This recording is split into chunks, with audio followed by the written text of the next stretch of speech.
You got a Divka. They went down there to try to rescue, and they got hammered. You know, they've gone down around Pokrovsk and tried to do counterattacks and gotten hammered. I mean, yeah, they might get some, you know, action. They might get a little take back, but, you know, the whole time they're getting pounded, so it's really irrelevant what they do to the Russians because they got plenty of guys sitting there waiting.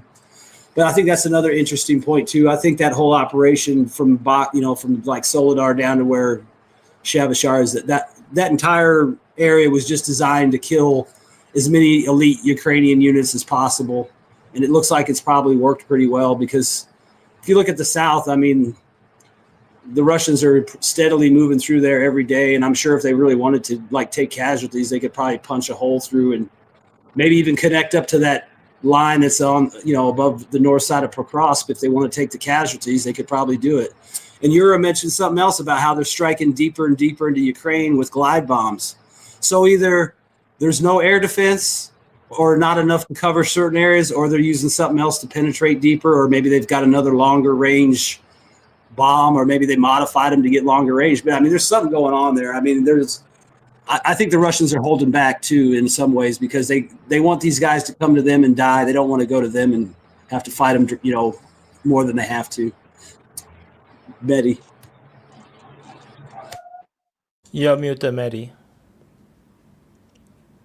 Again. I know. Can I show something on the screen? Yeah, that's it. That right there is what I'm talking about. Kind of like I showed this to Wyatt before. If you look at where the Russians are attacking from, notice that they're going in between the channels of the waterways. They have that possibility, and they can hook right and go right to Kontaskanika from the back way, not attacking it from the west, but actually coming from the east of it. Just throwing it out there. Just notice where they chose to go. They're working through these channels. They're possibly going to work through these channels to go forward. That's just it. Well, I mean, if you look at it too, the other point is like if you do move up through those channels, it makes the only people you're probably fighting are the guys in the channel because they're not going to cross the river to attack the Russians. So it's kind of like you got a little bit of a screen there as you move up, and then you're only dealing with the Russian or the Ukrainian army that's inside the channel. Because chances are nobody's jumping on a boat to ride over there and save the day because it's suicide. So that might be part of it too. It gives them a natural barrier to work the area over without a whole lot of, you know, counterattack probability.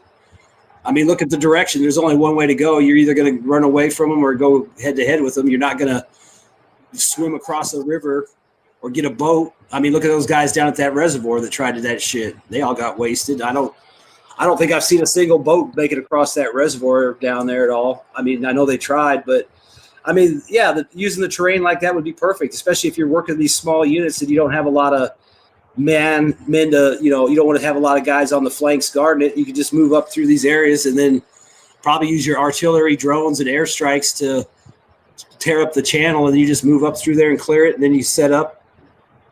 I mean, think about it. It's a natural screen. Why not use it? Yeah, they can't. It's flank protection, right? It's a flank protection. It allows you to advance with less forces, and it seems like Russians still have, even though they're working throughout the war, to move larger and larger number of people in offensive. Like they did it in they didn't have problem with initial phase, but most of those are not present anymore.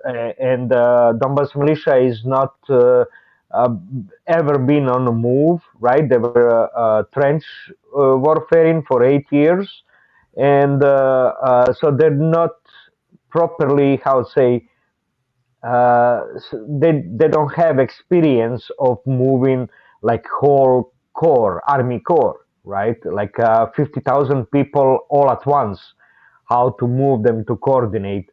So if you trying to get them to learn, yeah, you would go with this flanking secured security, and you can move just forward to worry only about frontal operations, right?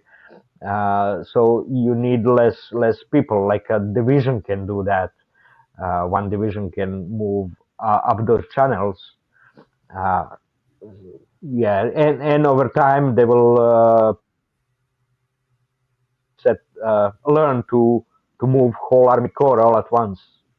Become mobile. I think one thing we're learning is how terrain can be used as a tool, and not necessarily just to be taken, but to be used as a physically tool to be a force multiplier to any operation you're doing. That's the thing with those. If you attack through those channels, they can't shift forces in front of you. They have to go all the way back and then come down the channel itself to get to you. So I'll leave it there. Yeah, war is not only God's way of teaching us geography, it's also God's way of teaching us topography. I want to come back to the Russian Defense Ministry map. So let me try if to go back there. can I okay, let me see how do I dynamic grid, camera grid. Okay, so this is okay, so can I remove this? Oh yeah, okay. So I let me adjust the cameras. Yep. Okay, maybe this. Okay, so let's do this for now. So the okay, so this map, right? I noticed some very crazy issues. So you see this big chunk here. This is crazy claims. I show you on the map what is this place. Is this area here? That's the north of Donetsk. Do you see it? Did my map update? Do you see my DPA map? No, we only see the. Okay. I only see the Russian map. Yeah. Okay, Here it wait. Wrong entire screen. Okay. Okay, I used the wrong one. So the just now where is it? Freaking hell. So this one, right? This Yeah. area here in the north is actually this area here.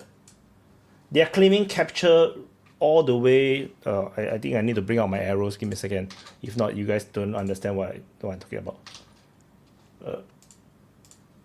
So it's basically, like they are claiming. Oh fuck, so small. They're claiming like something like this. Some crazy claims. It doesn't make sense at all. Like you can see the forest here. This is basically like some crazy place. I can't even tell. Can you zoom it's- out a bit? Okay. They're basically claiming places where there is basically no reports of fighting being reported by either side. So the same thing actually goes for like for this part here. This north of Pokrov. No one talk about fighting around this area here. So this is where Stinky is. There's no fighting being reported there. So this is quite a lot of insane mapping. This is the corner. This is a tri border. This is a border, all the way at the top where the Russians incurred and allegedly captured that one place. But then they claim it's way bigger than that. Their claim is super huge. The Oskil River is here. This is where the Voreshna front is. It's like I don't know. It's just insane. I'm not sure the map is.